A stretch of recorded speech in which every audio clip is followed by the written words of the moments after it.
तो दोस्तों आज तारीख हो गई है 30 अप्रैल 2023 की, साथ ही में दिन है रविवार का। वहीं हिंदी तारीख है शुक्ला दशमी और महीना चल रहा है वैशाख का। तो आइए बिना देर किए फटाफट से जानते हैं आज की ताज़ा खबरें और मुख्य समाचार। दोस्तों आज के मुख्य समाचार में पहली बड़ी खबर आ रही है पीएम मोदी के मन की बात कार्यक्रम को लेकर। दोस्तों आपको बता दें, प्रधानमंत्री मोदी का मन की बात प्रोग्राम का 100वां एपिसोड आज 30 अप्रैल को आने वाला है। आज मन की बात प्रोग्राम को लेकर सबसे खास बात यह है कि आज इसे संयुक्त राष्ट्र के न्यूयॉर्क स्थित हेडक्वार्टर पर भी लाइव ब्रॉडकास्ट किया जाएगा। वहीं बताया गया है इसी कड़ी में माइक्रोसॉफ्ट के को फाउंडर बिल गेट्स ने भी मन की बात के लिए पीएम मोदी को बधाई दी है। दोस्तों आप नहीं जानते हैं तो आपको बता दें, पीएम मोदी के मन की बात का 100वां एपिसोड आज रविवार को सुबह 11 बजे लाइव होगा। हालांकि ये न्यूयॉर्क में वहाँ के समय के मुताबिक रात करीब 1:30 बजे ब्रॉडकास्ट होगा। आसान शब्दों में कहें तो पीएम मोदी के मन की बात कार्यक्रम का 100वां एपिसोड अब केवल हिंदुस्तान नहीं बल्कि दुनिया के कई और देश सुनेंगे। वहीं दोस्तों इसी कड़ी में एक वीडियो सामने आया है जिसमें ये देखने को मिल रहा है कि पीएम मोदी मन की बात प्रोग्राम को कैसे रिकॉर्ड करते हैं, रिकॉर्ड करने की जगह कैसी है। तो आप इस वीडियो की एक छोटी सी झलक देख सकते हैं अपनी स्क्रीन पर।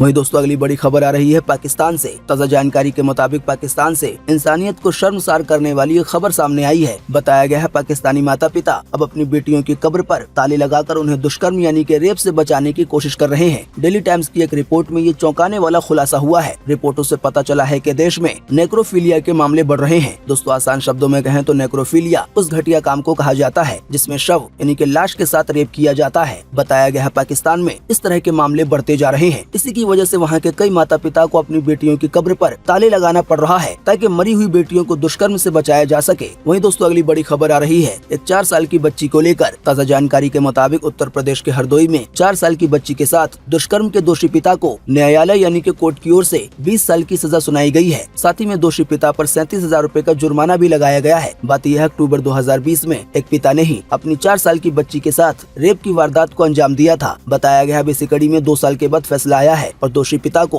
20 साल की सजा सुनाई गई है। वहीं 37,000 रुपए का जुर्माना भी लगाया गया है। वहीं दोस्तों अगली बड़ी खबर आ रही है देश के आंध्र प्रदेश में केवल 48 घंटों में 10 छात्रों द्वारा अपनी ही जान लेने को लेकर। ताज़ा जानकारी के मुताबिक आंध्र प्रदेश में पिछले 48 घंटे में 10 छात्रों ने अपनी जान खुद ही ले ली है। बताया गया 10 में से 6 छात्रों ने फेल होने की वजह से और एक छात्र ने नंबर कम आने की वजह से अपनी जान ले ली है। वहीं फिलहाल 3 छात्रों के बारे में पता नहीं चल पाया है कि उन्होंने अपनी जान क्यों ली है। बताया गया है कि ये सभी छात्र 11वीं और 12वीं क्लास के थे। बाकी दोस्तों आप भी इसी वीडियो के नीचे कमेंट बॉक्स में कमेंट करके बताएं कि इस तरह की घटनाओं को कैसे रोका जा सकता है। इस पर आपकी पर्सनल राय क्या है। वीडियो को पूरा देखने के बाद आप अपना जवाब इसी वीडियो के नीचे कमेंट बॉक्स में लिख सकते हैं। वहीं दोस्तों अगली बड़ी खबर आ रही है मुख्तार अंसारी को लेकर। ताज़ा जानकारी के मुताबिक माफिया मुख्तार अंसारी को गैंगस्टर मामले में गाजीपुर की MP MLA कोर्ट ने 10 साल और उसके भाई बसपा सांसद अफजाल को 4 साल की सजा सुनाई है। वहीं मुख्तार अंसारी पे 5 लाख रुपए और अफजाल पर 1 लाख रुपए का जुर्माना भी कोर्ट ने लगाया है। बताया गया सुरक्षा के मद्देनजर मुख्तार अंसारी की पेशी जेल से ही वीडियो कॉन्फ्रेंसिंग के जरिए करवाई गई, जबकि अफजाल जो कि बहुजन समाज पार्टी से सांसद भी हैं, वो खुद ही कोर्ट पहुंचे। हालांकि उनको कड़ी सुरक्षा के बीच में कोर्ट में लाया गया। अफजाल को 2 साल से ज्यादा की सजा सुनाई गई है। ऐसे में अब उनकी सांसदी जा सकती है। वहीं दोस्तों अगली बड़ी खबर आ रही है तौलिए के इस्तेमाल को लेकर। बताया गया नहाने के बाद जो तौलिया इस्तेमाल करते हैं क्या उसे कमरे के पंखे में ही सूखने के लिए छोड़ देते हैं। क्या आप भी बिना धोए तौलिए को 4 से 5 दिनों तक इस्तेमाल करते हैं। क्या घर के सभी लोग एक ही तौलिए का इस्तेमाल करते हैं। बताया गया अगर ऐसा है तो आपके लिए ये जानना बेहद ही जरूरी है कि इसकी वजह से आपको एक्जिमा, दाद, रैसेज, इसके अलावा कई और तरह का इन्फेक्शन हो सकता है। जानकारी के मुताबिक स्किन स्पेशलिस्ट डॉक्टर कशिश कालरा के अनुसार घर के प्रत्येक मेंबर को अपना तौलिया अलग रखना चाहिए। ऐसा नहीं करने से स्किन संबंधित समस्याएं तो फैलती हैं, कई बार ये वायरल इन्फेक्शन फैलने का भी कारण बनता है।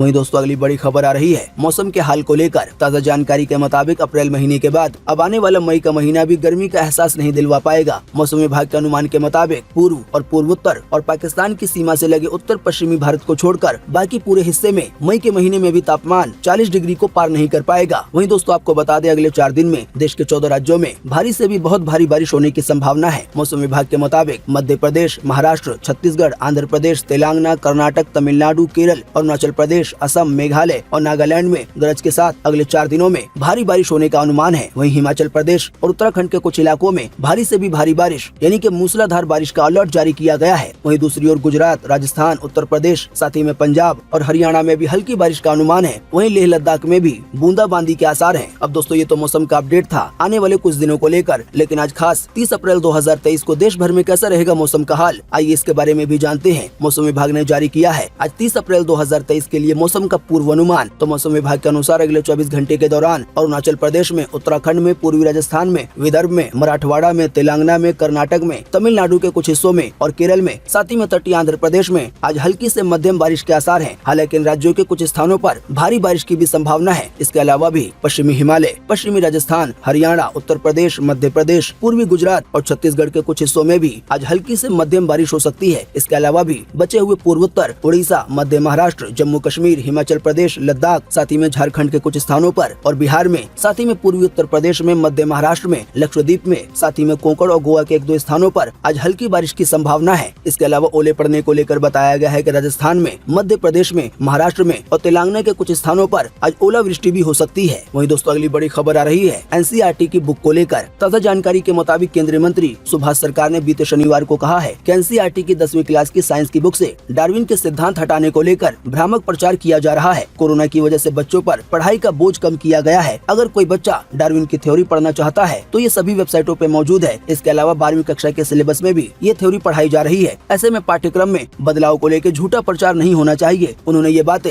न्यूज एजेंसी एनआई से बातचीत में कही है। बात यह है कि अभी हाल ही में 10वीं क्लास की साइंस की किताबों से डार्विन की थ्योरी हटा दी गई है। दोस्तों आप नहीं जानते हैं तो आपको बता दें, डार्विन की थ्योरी वही थ्योरी है जिसमें सन 1859 में ये बात बताई गई थी कि हमारे पूर्वज बंदर थे और हम बंदर से इंसान कैसे बने हैं। बताया गया 24 नवंबर 1859 को चार्ल्स डार्विन की किताब on the origin of the species by means of the natural selection publish हुई थी। इसी किताब में एक चैप्टर था जिसे नाम दिया गया था थ्योरी ऑफ इवोल्यूशन और इसी चैप्टर में बताया गया था कि हम कैसे बंदर से इंसान बने हैं। अभी तक ये चैप्टर 10वीं क्लास के बच्चों को पढ़ाया जा रहा था और अभी हाल ही में एनसीईआरटी ने 10वीं क्लास की साइंस की बुक से इस चैप्टर को हटा दिया। इसी के बाद कई बड़े बड़े संस्थानों के 1800 से ज्यादा वैज्ञानिकों और टीचर्स ने एक ओपन लेटर लिखकर इस बात पर चिंता जताई थी। तो अब इसी के बाद केंद्रीय मंत्री सुभाष सरकार का जवाब आया है। उन्होंने कहा है कि ये थ्योरी इंटरनेट पे मौजूद है। साथ ही ये थ्योरी 10वीं क्लास की किताब से तो हटा दी गई है लेकिन ये 12वीं क्लास में अभी भी पढ़ाई जा रही है। वहीं दोस्तों अगली बड़ी खबर आ रही है वंदे भारत ट्रेन को लेकर। दोस्तों सुदूर राज्य केरल में वंदे भारत की सौगात के बाद उड़ीसा, बिहार और झारखंड तक इसकी पहुंच बढ़ाई जा रही है। बताया गया आने वाले दिनों में जल्दी झारखंड और बिहार को भी वंदे भारत ट्रेन का तोहफा मिल सकता है। वहीं दोस्तों अगली बड़ी खबर आ रही है देश के पहलवानों को लेकर। ताजा जानकारी के मुताबिक दिल्ली के जंतर मंतर पर पहलवानों का धरना बीते रोज 7वें दिन भी जारी रहा। पहलवान रेसलिंग फेडरेशन ऑफ इंडिया यानी कि WFI अध्यक्ष ब्रिजभूषण शरण सिंह के इस्तीफे की मांग कर रहे हैं। बीते शनिवार सुबह 7:45 पर कांग्रेस महासचिव प्रियंका गांधी पहलवानों से मिली। फिर शाम को 4 बजे दिल्ली के मुख्यमंत्री अरविंद केजरीवाल भी पहलवानों के समर्थन में आए। जंतर मंतर पे पहुंचे मुख्यमंत्री केजरीवाल ने कहा, ये जगह बहुत पवित्र है। 2011 में हमने यहीं से आंदोलन शुरू किया था और देश की राजनीति बदल दी। ये पहलवान यहीं से देश की खेल व्यवस्था बदलेंगे। मेरी अपील है कि जिन लोगों को देश से प्यार है वो छुट्टी लेकर पहलवानों का साथ देने यहाँ आए। केंद्र सरकार से भी अपील है कि वो यहाँ बिजली और पानी को बंद न करे, यानी कि जंतर मंतर पर। वहीं इसी बीच एक और खबर आ रही है जिसमें ये बताया गया है कि बीजेपी सांसद ब्रिजभूषण सिंह ने कहा है कि मैं पूरी तरह से निर्दोष हूँ, अपराधी बनकर इस्तीफा नहीं दूंगा। खिलाड़ियों का धरना प्रदर्शन राजनीति से प्रेरित है, इसमें नेता और बड़े व्यापारी शामिल हैं। साथ ही में आपको बता दें जो WFI के अध्यक्ष हैं जिन पे कई तरह के आरोप लगे हुए हैं, उन्होंने अपने एक बयान में ये भी कहा है असल में खिलाड़ियों को लेकर और खेल को लेकर कुछ नियम बदले गए थे, तो ये सभी पहलवान खिलाड़ी इसी की वजह से धरना दे रहे हैं। हालांकि ताजा जानकारी के मुताबिक अब पहलवान विनेश फोगाट ने ब्रिजभूषण सिंह के आरोपों पर पलटवार किया है। विनेश फोगाट ने कहा है कि मैंने केवल 4 नेशनल नहीं खेले हैं, बीते 14 साल में पहले भी नेशनल खेल खेला है और आज भी खेलूंगी। साथ ही में विनेश फोगाट ने कहा कि बजरंग और बाकी लोग भी ट्रायल देकर ही आए थे, कोई भी खिलाड़ी देश से बड़ा नहीं है। साथ ही में पहलवान विनेश फोगाट ने ये भी कहा कि नेशनल के नियम बदलने की बात बेबुनियाद और झूठी है। वैसे आप नहीं जानते हैं तो आपको बता दें